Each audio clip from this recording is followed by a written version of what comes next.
So You just did the 40th anniversary of the Rainbow Boys. Yeah, I guess. Can you take us back to the filming and what it was like? To get Is it 40th anniversary? I think it's 40th. No, that was heavy metal. Yeah, I mixed it God, up. it's Sorry, 50. we're coming up to nearly 50 nearly years, 50. actually. Yeah. Yeah, so it's a few years. Yeah. So what can you take us back to what it was like to be there in 1973, I guess it was, and filming this? Well, first time I saw the area where Lytton, BC is, you know, the famous town that burnt down during that recent fire, Yeah. was several years before that, when we went through that area when we were doing the Railrodder with Buster Keaton. Oh. That's how it, you know, that's how it got it. And strangely enough, I thought at the time, wow, what a great place with the, you know, the great massive Fraser River.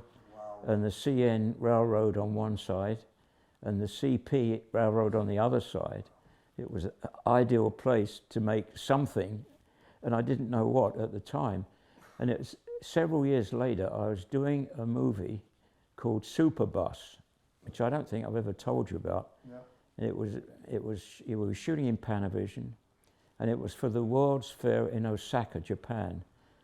And it was to show the people the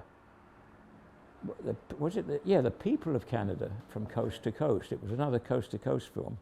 Oh my God. And it was actually seen by 55 million visitors to that World's Fair in Osaka, believe it or not. And there was one on the Canada the land and one on Canada the people. I did the one on the people. And we had a bus, a small school bus all coloured up with a rock group on top. Yeah, it was a real little rock group, and we went from coast to coast. It was a harbinger of the Railrodder in a funny kind of way. Oh, wow.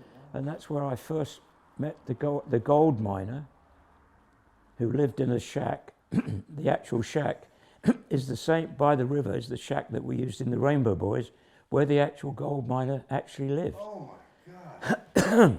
That is really interesting. And that amazing, we took the old school bus all painted up. We took it across the river there on that funny, yeah, the barge. You know the barge? Yeah. Well, of course, when I wrote the music for the music, the script, I mean, for Rainbow Boys, of course, it was still there.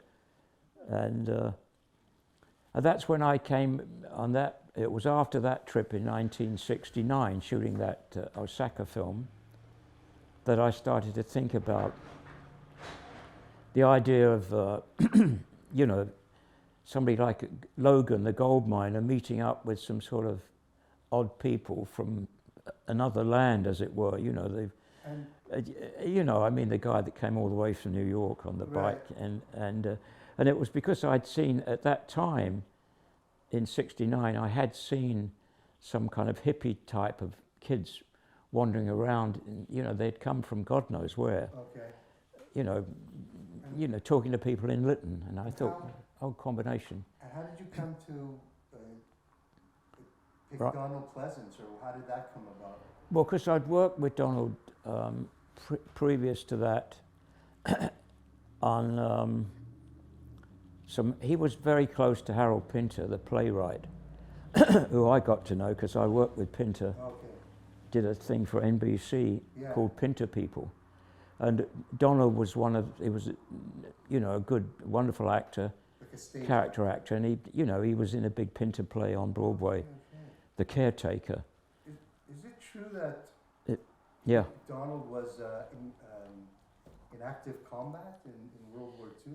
Yeah, it never came out when I knew him for a long time, but he mentioned, finally, it came out that at the beginning of the war he was a conscientious objector, you know, meaning he didn't want to go to war. I mean, you know, but after he began to hear what was going on in Germany with the Nazis and the whole Jewish program and all that stuff and the camps and God knows what, I guess in anger, he joined Bomber Command. Wow. Signed up, you know, going to bomb the bastards, you know, it's like, whatever.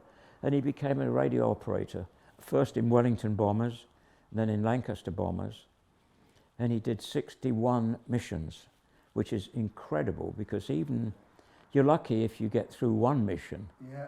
and if you get through 5 and 10 missions, you're extremely lucky. You've got to remember half of Bomber Command, that's like 500,000 never came back, you know. Wow.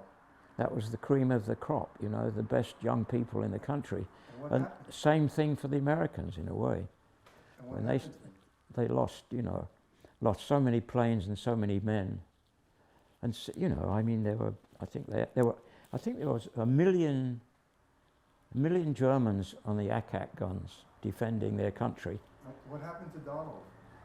Well, Donald, unfortunately, he heard the navigator, nighttime, moonlight. He heard the navigator call out, French coast below. Next thing he knew, there was this huge white flash and he was falling. Doesn't remember getting out of the airplane. And anyway, he pulled the ring of his parachute. He literally landed into a field full of German soldiers. So, I mean, it's a pretty... And It's what happened? He amazing was taken to a prison camp, I guess? He ended up in Stalag Luft 3, which incredibly enough was the name of the camp in the movie The Great Escape with Steve McQueen, which Donald was in. I mean, he was in it in reality and in the movie, you know, if you remember. And it's quite coincidental. And a tale, you know, he said the first day he was in Stalag 3, in reality, the real prison camp, he was sent for. The commandant of the camp wanted to meet him. And the guy said to him, look, I'm an aristocrat. My family was an aristocratic family. My mother, my father, and my brothers and sisters, blah, blah, blah. And we came from Dresden. Why did you bomb Dresden? And the next, I don't know whether Donald, he never mentioned if he was in Lancaster bombers over Dresden. He never said that, you know. And he said that he was told he was going to be taken out the next day to be shot at 6 o'clock.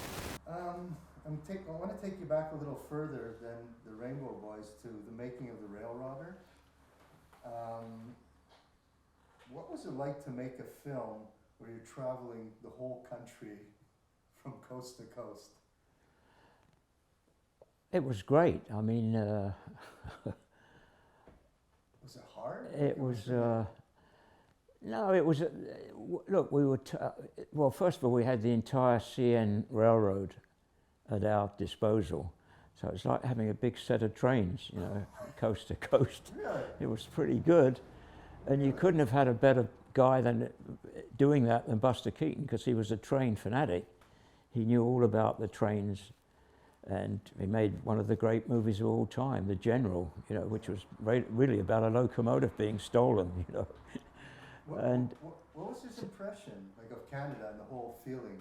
Well, he loved being on the railroad because he understood it, and he got on so well with all the people, you know. And one of the things that always stuck out in my mind, and you see it when John Spotton's film of us making the Railrodder was called Buster Keaton Rides Again, right? And there's a place where this big, massive diesel comes up, and he just puts his hand up like that, and it stops, as if he had pulled it to stop, because he knew that it was going to stop exactly at that spot. So his timing was incredible. Well, I And, imagine it would have to be if he, yeah. of all the stunts that he did, all based on timing, right? Oh yeah, oh absolutely. He could have been. Well, at one point they didn't find out for a year, but he'd actually broken his neck. Well, one of the big water spouts came down from one of the things that would fill the locomotive. Yeah. And he banged his head on the rail, the force of the water, you know. Was it hard working with him at that age? Like, was he starting to get, I guess, you know, his health was starting No, to deteriorate? he was pretty amazing. We didn't realize how sick he was I mean, he had cancer, you know, and he wasn't told he had cancer, but he was still, you know, smoking the odd cigarette with a holder and, you know, the odd beer. He wasn't supposed to drink, but he was pretty careful. And he occasionally, in some of the shots, he just looked like the Keaton of old somehow. There was a youthfulness about him. Well, he was only 69, for God's sake, you know. Think about it. And he died at 70, you know, not long after, so. Did you guys develop a bond when you were making the film? Yeah, I think we did, yeah. I mean, I went back, when it was over, I visited him and his wife Eleanor, who was great. You know, she was on the movie. You see her in the documentary. They, you know, it was a deal. He said, well, when the movie's over, come and visit us in LA. And so that's what we did. I went down there, and he was the mayor of a little place called Woodland Hills at the time. Yeah, and I went to their little house, and he had a model railroad around the back garden, around the fence, that carried cocktails for people. And he had this huge dog called Junior, and apparently it was a Saint Bernard. They're big dogs, you know. But all the Saint Bernards were called Junior, apparently. So. That's weird. Are you moving into the next one? Yeah, I'm gonna move it to the next to heavy metal.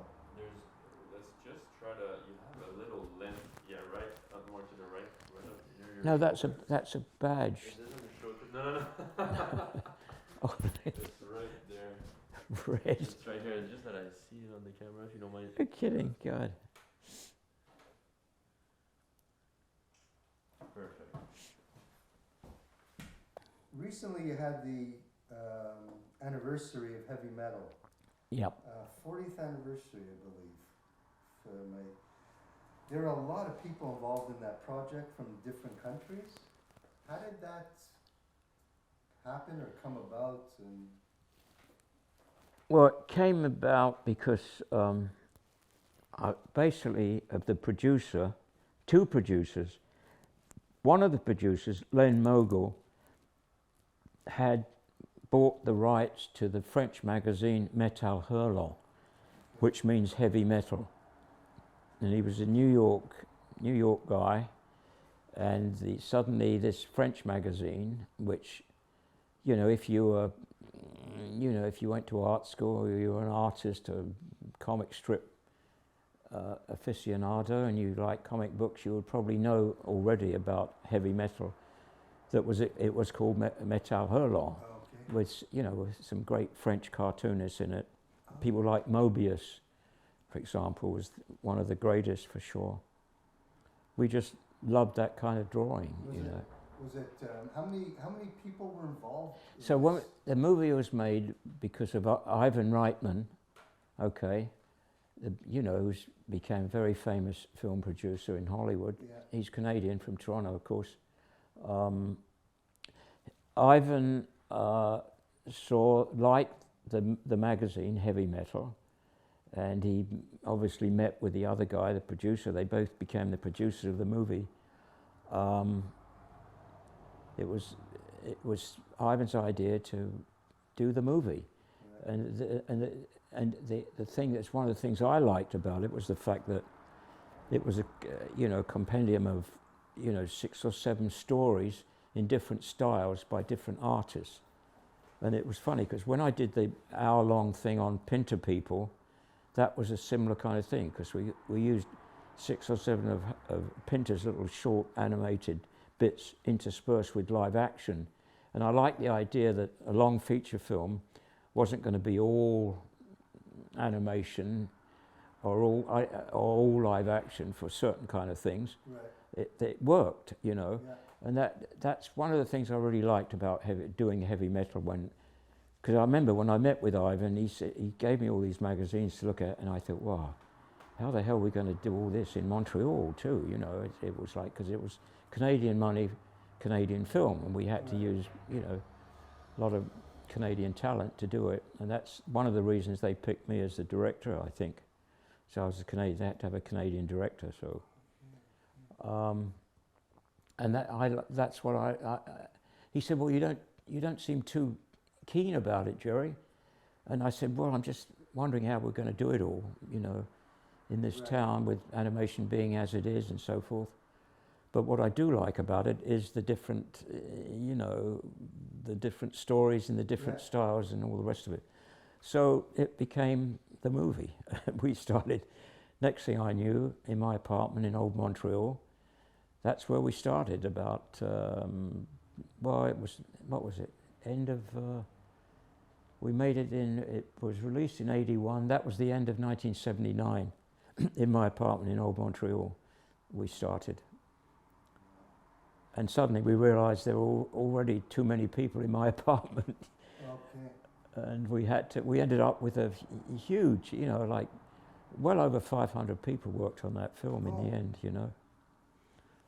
I mean, the Royal Philharmonia Orchestra, that's a 100-piece orchestra just to start with, let alone all the rock groups, you know. If just related to that, if you were starting a career today as a young person, as an animator, what would you think? Do you think it would be something that would be far more challenging to get out there, less challenging? Because there's so many different ways. Well, I think that what's happened with, you know, in the old days, well, talking of Disney and all the rest of it, you know, big studios and the old-fashioned way of doing things, and they did some great things. I mean, Pinocchio happens to be just about my favorite animation film of all time. It's a wonderful movie, you know. Sort of Singing in the Rain, kind of, you know, those kind of films that they stick in your mind forever. And nowadays, of course, there's so many, you know, people shoot whole movies with an iPhone. There are so many, you know, and as far as animation and young animators are concerned, there are so many things you can do with all these new, you know, the whole internet and YouTube and all the rest of it. You can, you know, I know people who've done, you know, things on little tiny bits of white, you know, sticky paper things, you know, and they shoot it on their little tiny cameras, and next thing that you know, they've got it and they're winning awards. You know, they go around the world picking up awards for these little films. And it's interesting because you can be a small, you know, animator and get your stuff seen, you mean? Like in the old days, you have to really know the right people. Yeah. Well, the other thing too is, I mean, it still comes down to the idea of you've got to tell a story, you know, and that's never changed through history. So, you know, whatever, you know, if you're entertaining people, the story's really important, you know, with a beginning, a middle and an end. Although, as Keaton said, look, if you got a beginning and an end, the middle will look after itself. Oh, wow. And it's kind of true, you know, in a way. Okay, so I've seen many of your paintings. They're very impressive.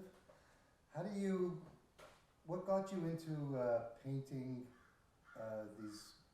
these aircraft? What inspired you? Was it well, I mean, you know, I painted. Well, when you live up here in the townships, you get used to. Well, I've been painting on and off for years. I went to art school, you know, when I was 17 years old for a couple of years, and so I've always drawn and painted a bit, and I think in the townships the skies are so fantastic, and you know, I take a lot of photographs of skies and I kind of keep them in my head somehow, and I think the skies in a way came before the aeroplanes, although I've always been, you know, very much into aviation. I was in the RAF, as you know, for a couple of years. What was that like? It was well, it was part of what they call national service. You have to do 18 months in the Army, Navy or Air Force. Of course, for me, it had to be the Air Force, I think. So I was already, since I was age 8, building model airplanes, you know, because I had an uncle in the RAF back in, you know, 1939, 1940. And in fact, I guess he was the first, even before I remember my uncle being in the Air Force, though, we used to, in the late 30s, can you imagine, in the late 30s, used to wrap up butter papers, make paper aeroplanes in the street and fly them.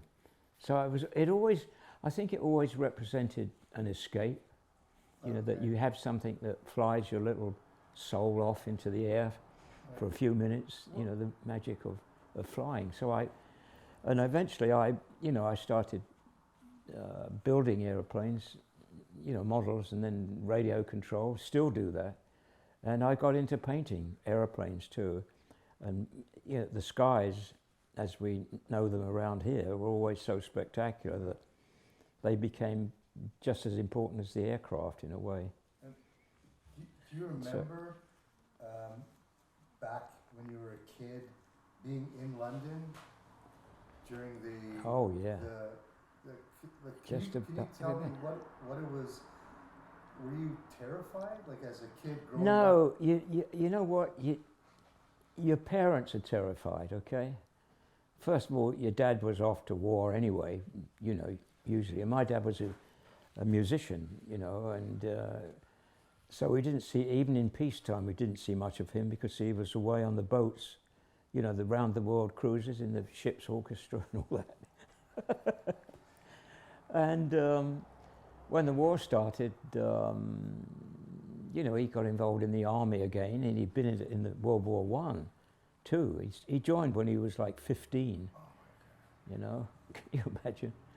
And he found out that it was a good racket to be a musician, so he learnt how to play, you know, an instrument, the clarinet, and later the saxophone, which, you know, did him a lot of good service in between the wars too, you know. And you remember the air raids and the sounds and the banging and the, you know, the airplanes going over. You could hear the German planes always sounded more ominous. Of course they were, because they kind of went. It's true. Right. I think diesel motors or something. Okay. Something different. And we, you know, quite early, you know, the young kids, we got to know the difference between a Heinkel and a Messerschmitt, you know, by the pictures. Not that we saw them. Very seldom we ever saw. I only twice saw a German aircraft flying. And that was, one of them was in 1944, and we'd been evacuated because of the flying bombs in London. And, you know, I was like 13 years old, and that was riding a bicycle with my brother Reg, who was 5 years younger than me, sitting on the crossbar. Yeah. We came to this, and we were in a place called Much Haddam, Hertfordshire, tiny little village. We were evacuated into a sort of a farm worker's cottage. You know, it's very sweet people, and we, you know, they took care of us. And we were coming one day. It was a beautiful, clear, sunny day with puffy white clouds. And we came down to the end of this, we came up to a T road right in front of us, and down below us, sweeping up the valley, was definitely a Heinkel 111. And I always remember it was coming, and as it zoomed up over, and we could see the big glass front on it, and you could see the bomb aimer gunner guy in the front. You could actually see him, and he could have blown us to smithereens. You know, we never thought about it till, you know, ages after that. You know, and it was just that was a real reminder that something was happening. You know, but I don't remember being scared. It was sort of exciting to suddenly have this. Yeah, that's minute, what I'm you know, wondering. you Yeah, know. if it was exciting. Like as a kid, Yeah, it just was. different. You know, if it had been the parents, my mother, I mean, would have freaked out. Right. Your dad had a really good expression, I remember. He told me about not trusting people. Let me get you some more water. Do you remember that expression? Yeah. What was it again? He said, well, he was always borrowing money off me when I had a bit of money, when I got a bit older. And he liked his drink, you know, he would, and I wasn't at the time drinking. You know, this is when I was a young teenager, right? And he said, one day he said to me, you know, Gerald, there are only two kinds of people in this world that I can't stand, and you're both of them.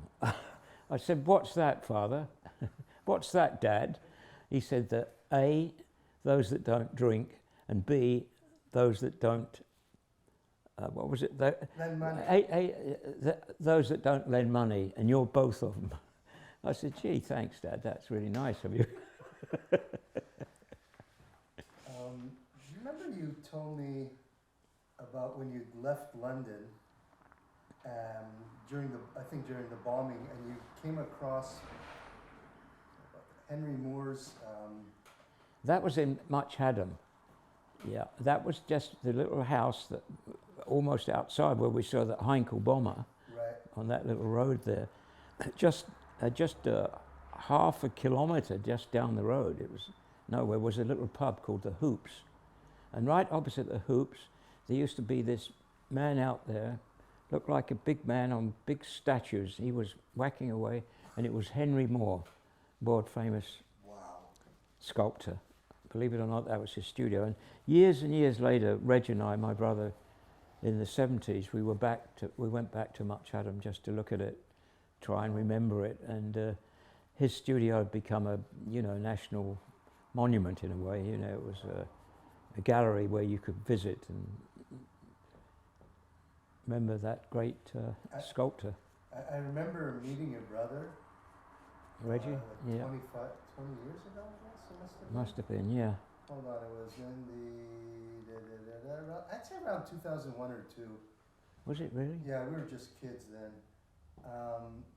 And he had lent me the book he wrote, The Mafia Life. Oh yeah. Wow.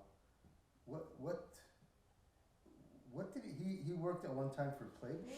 Well, he was, for like 20 years, he was the travel editor of Playboy magazine.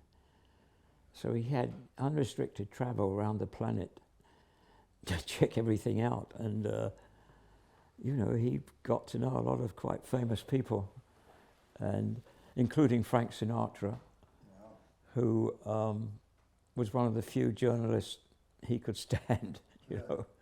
Yeah, they became good friends. Amazing character. Anyway, he's gone. Lost him. You had mentioned to me, kind of matter-of-factly, that you'd done a short film with Peter Sellers, who as a kid was my idol. I mean, this guy to me was like a god. No one can make anyone laugh like Peter Sellers. Yeah, well, he was a fantastic voice specialist, no question about him, about that. And I actually did meet him eventually, later, but the first time I came into contact with him, he had, somebody got in touch with me from Los Angeles, an animation guy, producer, and he said, Jerry, I got this, the woman next door used to be married to Peter Sellers, and she owns his estate or something, and I've got the permission to use one of his songs. And it was a song called, I forget what it was called, but it went, you are, da-dee-da-dum-da-dum-dum-da-dum-da-dum. Anyway, it was an ode to a woman, to a beautiful girl. And this guy come up with the idea. He said, could you come up with a story based on my idea? Because we could put it in for the short Oscar, if we could do it, if we could get it done by October or something. Okay. So I thought, well, and I can't remember the guy's name. It was, anyway, I said, okay, we had met before in animation festivals and everything. And so we got this beautiful girl, photographed this girl, and you knew this girl, you told me. She lived in Knowlton. Did you say they lived in that big house there, just off? Didn't you say you? That's probably lying. You knew the girl and the husband. You said we went past there at one point, recently, a week ago. Oh, yeah, I'm sure it was you. Not another Mike Loiseau? No. And what does she do, this woman? Well, I know she was a model actually. A model? A model, yeah, fashion model. Anyway, they've moved off, gone away.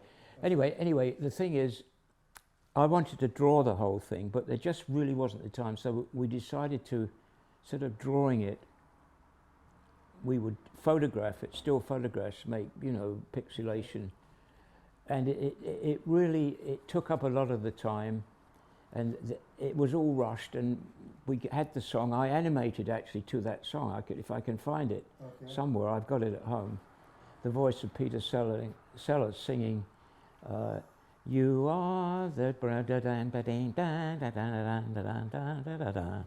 Anyway, it's a song from the past. So it fell through. We never got the film finished in time, and that was too bad. But then I had used Peter Sellers. I wanted to use him for a voice of an Oscar Wilde half-hour special. We made 3 of them. We made one called The Happy Prince. The other one was called The Selfish Giant, and the other one was called The Remarkable Rocket, all by Oscar Wilde. And we sold the first one to CBS in New York. It got quite a lot of money in those days, for those things. And one of them was nominated for an Academy Award. The Selfish Giant, yeah. It's a beautiful story. What's it like to be nominated for an Academy Award? Well, did you care? In those days, the director never went. Well, certainly the 2 I got at the film board, the producer went. Right. And a lot of the other times, you're usually away shooting a film or something. You don't, right. You didn't go. So I never did go, actually, although I ended up living in Santa Monica, working on a film down there for a year, years later. Oh, it's okay, Mike. I'm okay now. Don't worry about it. Yeah, don't worry about it. You had shown me, kind of matter-of-factly, something that really blew me away, the little short film you did, a love story. Yeah, I called it a love story.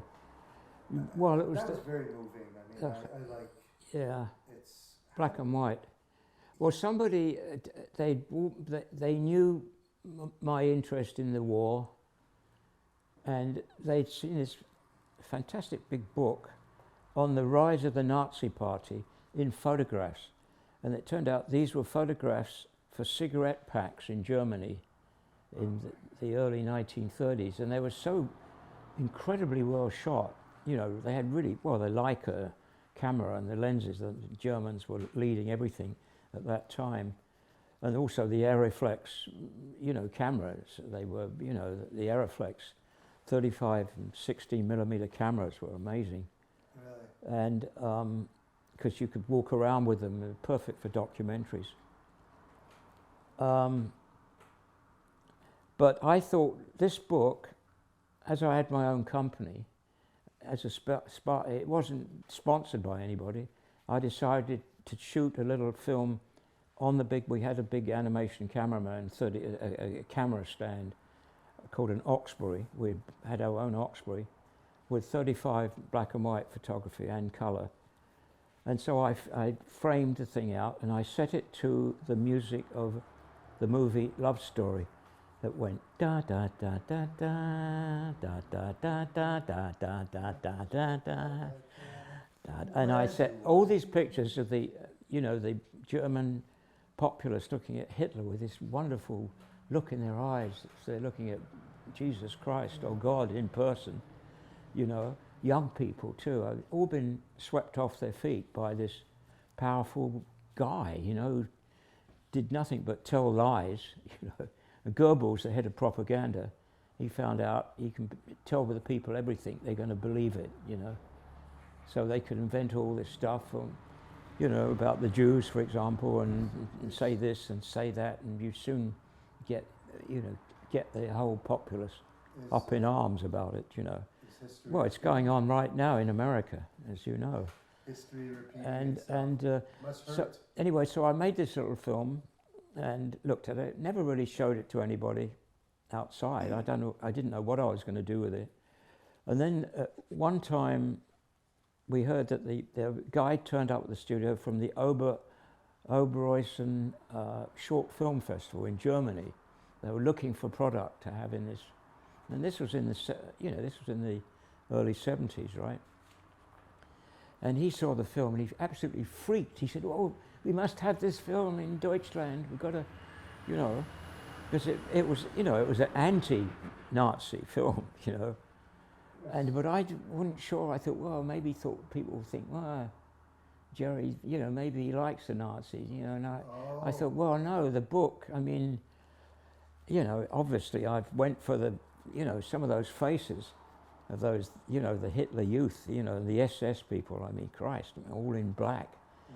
Where did you buy that? Where did you get that book? Well, I was browsing through some old stores in London, on the Portobello Road, I think, with Catherine Fletcher, the woman that edited the Rainbow Boys, and her husband.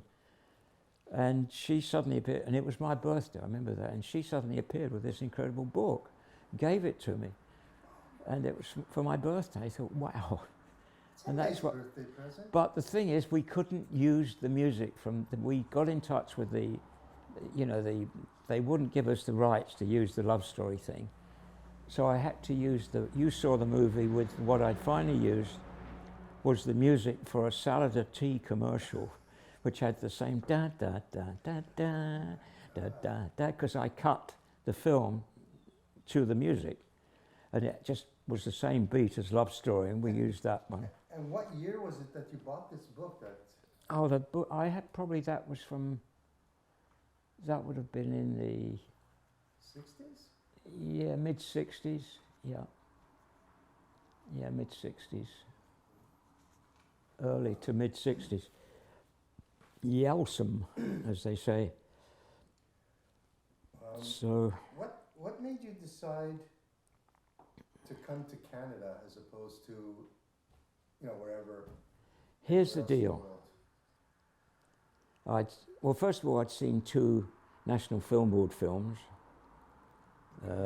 Neighbours by Norman McLaren that had won an Oscar in about 1953, I think, and also a wonderful film called The Romance of Transportation, also by the Film Board, animated, which I thought was fabulous. It still looks good. And so does Neighbours, by the way. It hasn't lost its age value at all. Really, it really earned its Oscar, that's for sure.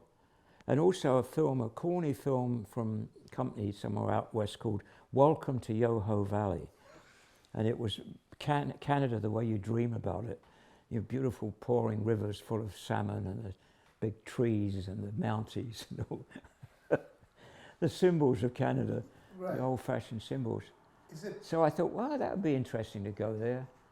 But I really wanted to go to the United States because I really wanted to, I was full of Pinocchio and Snow White and,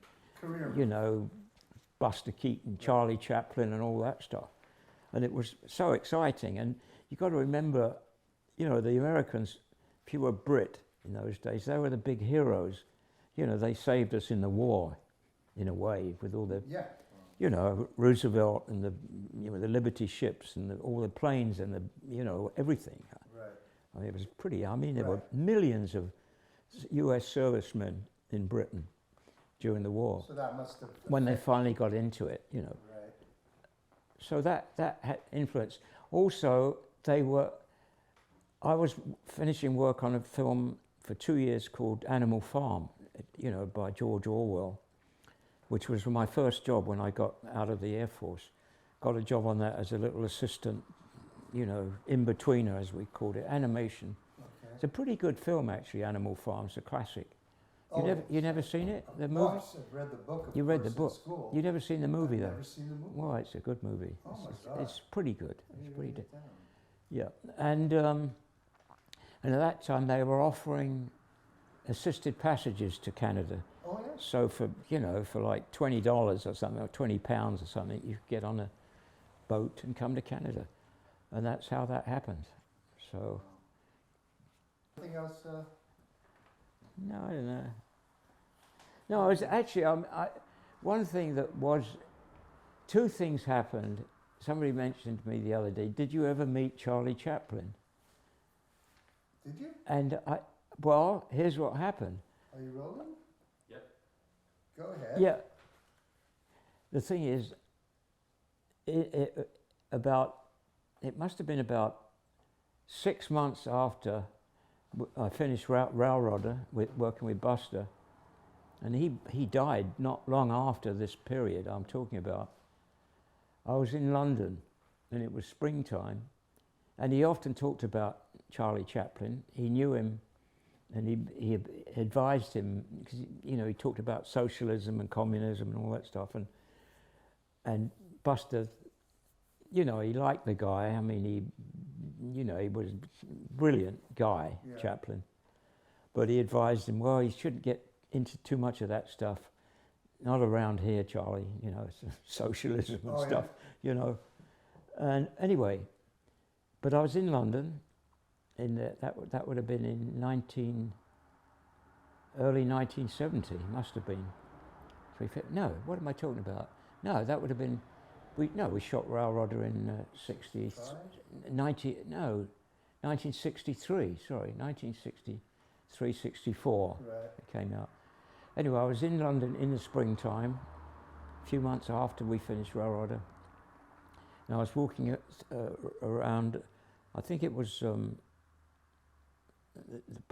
Berkeley Square, near the American Embassy. I think that's where the American Embassy is. And as I rounded this corner, suddenly there was Charlie Chaplin walking towards me.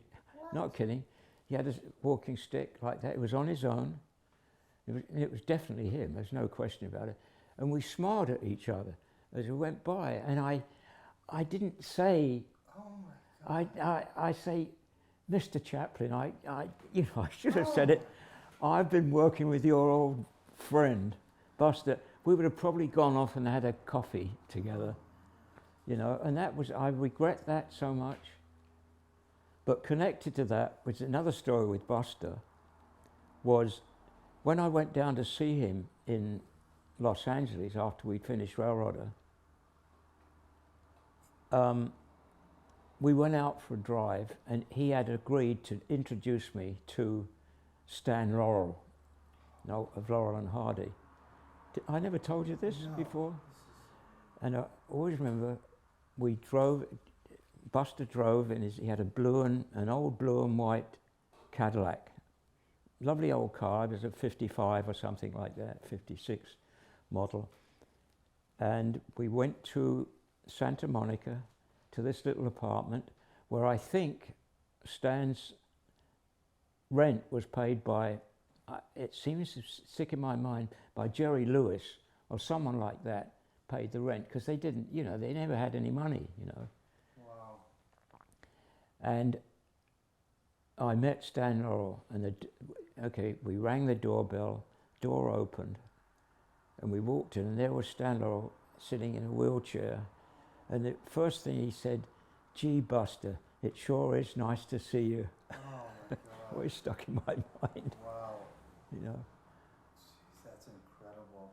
And I remember the wife, Stan's wife, he was a bigger guy than I thought he'd be. He always looked kind of small and skinny, but he was quite tall, Oh. Even I could tell sitting in this chair, He wasn't a little guy, like myself. He was like, and they sat me in the sofa, and Buster was, sitting right by Stan. They were talking to each other, and he was telling me, and his wife, a Russian woman, as I remembered, and I think they'd been divorced or separated, and they got together again, Stan and his wife, an old couple. Yeah.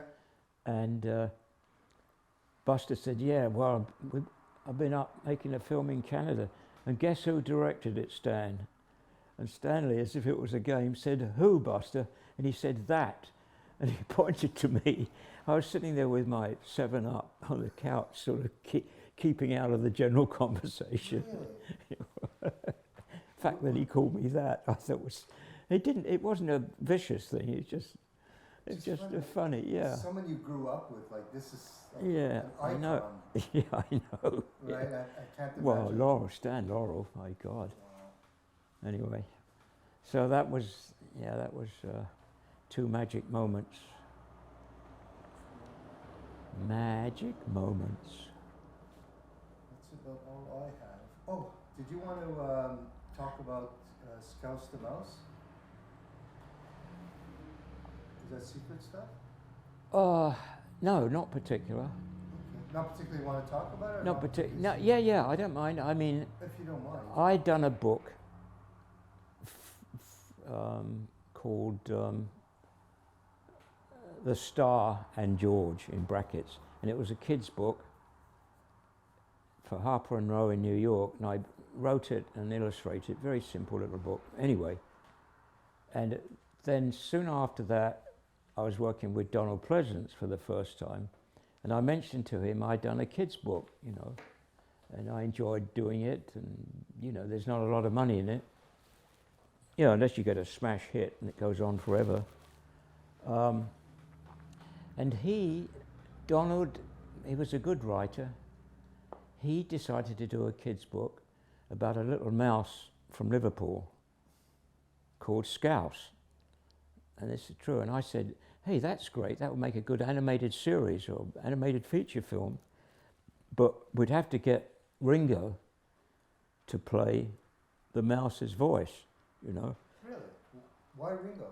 Why? Yeah. Well, because the Beatles Yeah. had, you know, Scouse. If there was a Scouse, and you know what Scouse means. Yeah. Scouse, it's a kind of Irish stew that they eat in Liverpool. So if you're from Liverpool, you're a Scouse. That's a fact.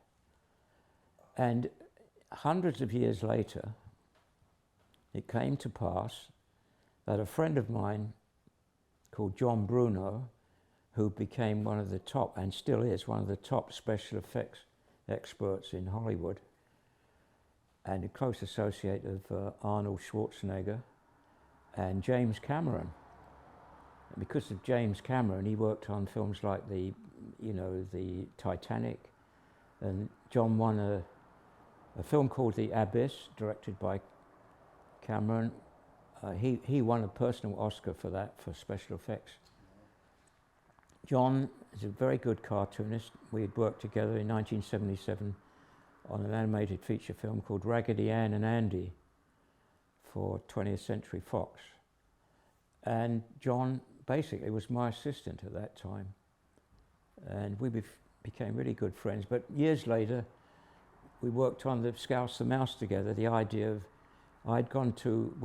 Donald and I had gone to Thames Television, which was a big outfit. Not like BBC, but ITV, you know, big commercial outfit, like CTV here in Canada, with this idea, and they were, you know, doing this animated film about, you know, using Ringo and all the rest of it. And they liked the idea, and they gave us some money to do some pre-production work. But then they got into trouble with the unions, and they decided, fuck it, we're going to close the whole shebang down. Of course, Scouse the Mouse went down with it too. I mean, nothing happened with it. But because both John and I had done some work on it, years later he discovered he had this thing in his garage in Los Angeles, you know, like a year ago. That was the original little thing we'd put together to show the people at Thames Television. The story. And John's agent just happens to be a chap called Lou Pitts, who's one of the top old-time Hollywood agents. He was the agent of the actor, the Canadian actor who recently died, Sound of Music guy. Plummer? Huh? Plummer? Plummer, yeah, Christopher Plummer. They'd been friends for 40 years together, and Lou had been his agent for 40 years at the same time. So it came to pass that I have 50% ownership of Scouse the Mouse, along with because I illustrated the book, and that was the deal that Donald and I put together, the two of us. Okay. And that is now run by one of Donald's 5 daughters, Lucy. Okay. She has the Pleasance estate of the other half. But now John has got half of my half, so it all gets whittled down. Yeah. But we now all decided to have the same agent. So suddenly we have Lou Pitts as our agent. We have a top agent. That's great. Really good guy. And they're putting that John is slowly getting the thing together to make it as you know, I'm not going to direct it. He would direct it. Well, he's a really good animator and good animation director. Yeah. Because you're getting lazy, or? No, I just think it's a big, you know, it'll all be CGI. You know, it's not my thing. Just to quote, I think one of your boys, Clint Eastwood is still making movies, and he's older than you. Yeah. No, I could. Yeah, I'd be. Well, I've gone in as whatever. I'm one of the owners, so you know. I'm just kidding. There you You're go. not lazy. Not lazy. Good. So that's the story of Scouse the Mouse, and Ringo is all keen to do it now. He remembered it, and Oh yeah. they're in touch with him. Yeah, he is 80, by the way. Yeah. Yeah, And just an 80. He's ready to start. He's starting his tour in Canada. really, Yeah, he's supposed to have started this summer. I don't know what happened, but COVID happened, and well, yeah, 18 months now of COVID. yeah, and going strong. So Then what happened? well, in conclusion, just what do you consider the most the best work that you've done in your career? I think I don't know. I felt actually that Pinter People was close to me Okay. because I loved his work, and you know, Harold Pinter, and I suppose, you know, I guess Railrodder certainly stands up.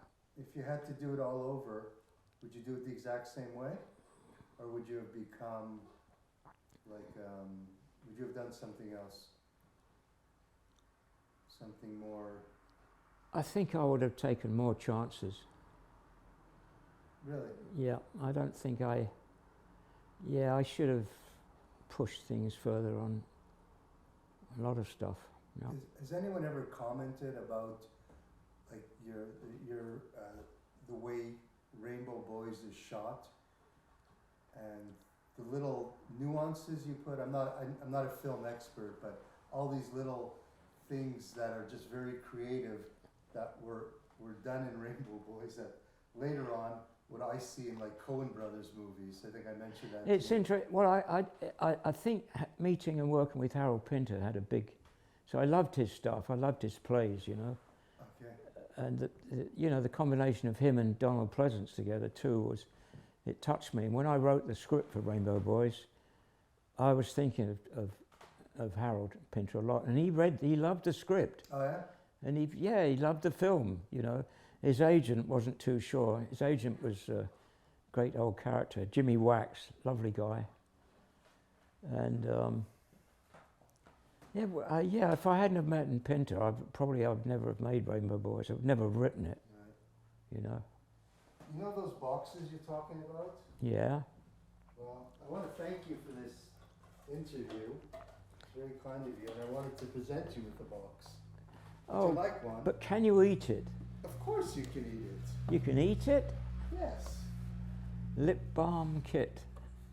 But That's not a plug from I've got a my funny, business or anything. I've got a feeling there's some lovely munchies inside. Oh, sorry, I forgot to put what's inside. Oh, yes. So sorry. Enjoy. But Michael, what little kids do I know? This is the children's thing, right? It is, yes. Yeah, let's see. Who do we know? We'll find a kid. You can always find a kid. We'll find a kid somewhere. Thank you so much. Lip for balm doing kit. this. You're absolutely welcome. And it's better than a kick in the head with a frozen haddock. Frozen As banana. Monty. Have you seen the Monty Python stuff? Them doing the Olympics? No. That's funny. I No, was but- going to ask you what you liked when you would go back to like British comedy. Is that still what really makes you laugh? Oh, I love that. When Yeah. they were at their tops, they were pretty bloody good, you know. Yeah. Did you like Faulty Towers, stuff like that? Yeah, it was. Yeah, but there was something about Python that it was a physical comedy thing. But you know, It's I mean, very different. the idea of that, you know, high shot of the lineup of the big runners all ready to start on the, you know, the 500-yard dash or whatever it was. They're all lined up. The guy with a gun, he shoots it. and they all run in different directions. Oh my God, that's hilarious. God, that's like so long since I've seen that. And it's Oh my so God. funny. I mean, I just saw it again last week. Oh my God, that is so funny. It's a certain type of comedy, eh? British comedy. But they really hit it. But even way back in the war, there used to be a program called ITMA, ITMA, and you know what ITMA stood for? It's That Man Again. And That Man Again was a comedian called Tommy Handley. He was a northerner from, probably from Liverpool or Yorkshire or somewhere. And he was like the American Fred Allen, that kind of humour, fast thing, and he was really good. And he had a guy who was like whose name was Jack Train, who was like a Peter Sellers, years before Peter Sellers, of course, who did voice stuff. And there were wonderful things in that were reminiscent, although you only heard it, you never saw it, that reminded me of ITMA when I saw some of the, some of that Monty Python stuff. Because they must have been inspired by The Goon Show, right? With Peter Sellers, Harry Seacombe and all those guys. Pretty bloody good show that was. Yeah. As a radio show. Goon show. It's full of mottos and odd little things. And Yeah. well, the Americans, they got, Carol Burnett there and what's his name, the Honeymooners, Jackie Gleason. They got into some pretty funny stuff, Yeah. Yeah, Very creative. really good stuff. Oh yeah. I mean, I love stuff that really makes me laugh, that I just want to fall off the chair, Yeah. It's good to have a good laugh, Healthy. It's like having a good fuck, Yeah. Fucking. Not that you and I have much to do with that anymore, but it's a memory. These are outtakes now. And of course, Philip has nothing to do with that sort of stuff. Oh, God help her. God. Awesome. Oh, Can I ask you a question? yeah, sure. It doesn't have to be on camera. It's okay. But regarding like creatively, have you like in your career, have you ever like experienced like creative slumps where you felt like you didn't want to make any movies? Did you ever like want to like did you ever think like, okay, I'm done with movies, and then you ended up coming back, and how did you deal with these like creative slumps if you had? Now, I've got to tell you, I used to do gag cartoons, right? And I thought that was my ambition. I just want to do these gag cartoons like for the New Yorker and, all those magazines, and live somewhere like in Connecticut and drive my white Jaguar and have a pretty good, easy life. Right. But I got into film, and that sort of drew me away from that, although I do cartoon films and I can draw cartoons. And it's funny enough, I actually, even at the film board, I was freelancing, doing the odd. Even before I left England, I already had cartoons in the local newspapers, the Daily Mirror, with, millions millions of people in Britain read those, the Daily Mirror, for example, and I used to do gag cartoons for that, usually non-caption gags, and then I started I did stuff in Canada, and then I sent a few to Look magazine in the States, and they accepted 2 of them. Look magazine, you've probably heard of Saturday Evening Post. Yeah, It was the equivalent to that. Anyway, it's a good Look magazine. And Christ, it was a half-page gag. And it was a good cartoon. What I'd drawn was a film being made in a saloon, a Western. And everybody is knocked out, beaten up, hanging over banister rails, over the bar, upside down on the floor. And the director is saying, okay, let's take it again from yeah, and what do you aim to do about it? Where is this? What's this? It was. cartoon I've called? got that original Oh magazine, God, I'd love to see that. and I thought, Christ, and they paid me $400 $400 in like 19. was it 58 or 68? Was a lot of money, you know. So, But to take two, and I remember the Look magazine building on Madison Avenue was a wonderful white tiered building. I don't know if it's probably still there. White, sort of, almost like a licorice, all sorts, In sort New of, York, staggered up. And I remember the guy's name was, okay, his surname was Gurney. It was Thomas Gurney or Richard Gurney. Anyway, Gurney. I remember his surname. I remember him, I went to visit the office in New York, and he escorted me down to where they give you a check department, you know. And he's saying, this is our new cartoonist, Jerry Potterton from Montreal, and he's going to be doing this and doing that. I never did another fucking cartoon again. I was so busy at the film board wow. doing Railrodder and stuff Right, like that, and you know. right. So there is a cartoonist you should look up called Cobean, Sam Cobean, Cobean.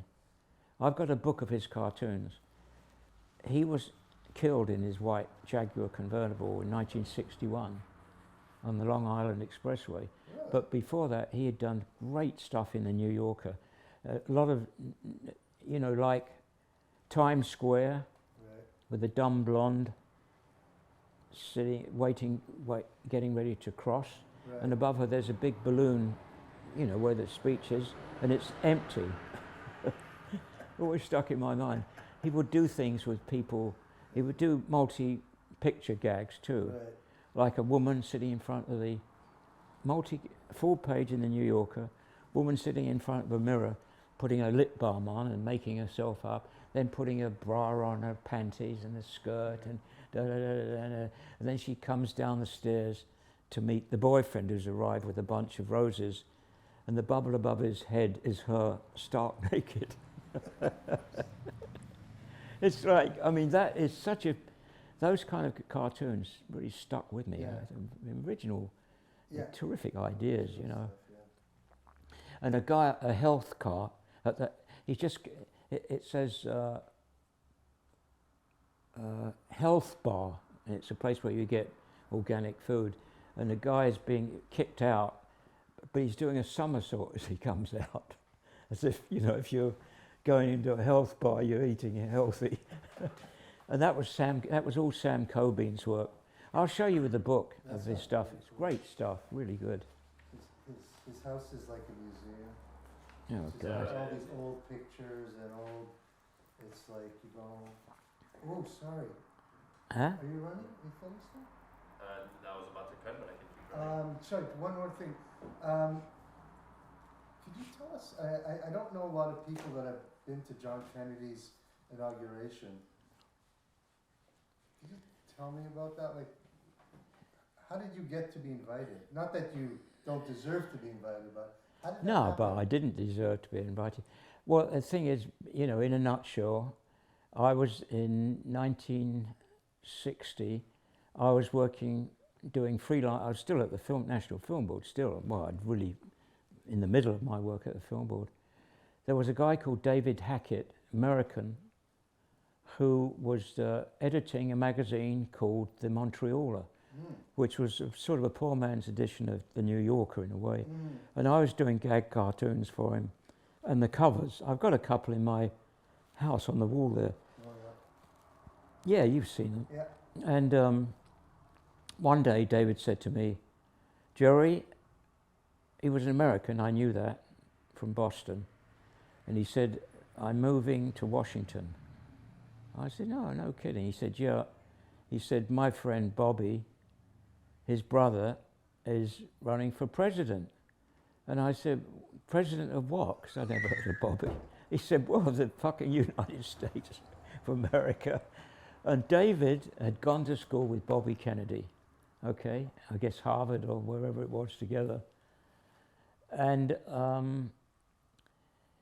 he said, I've still got some of Bobby gave me a load of his furniture.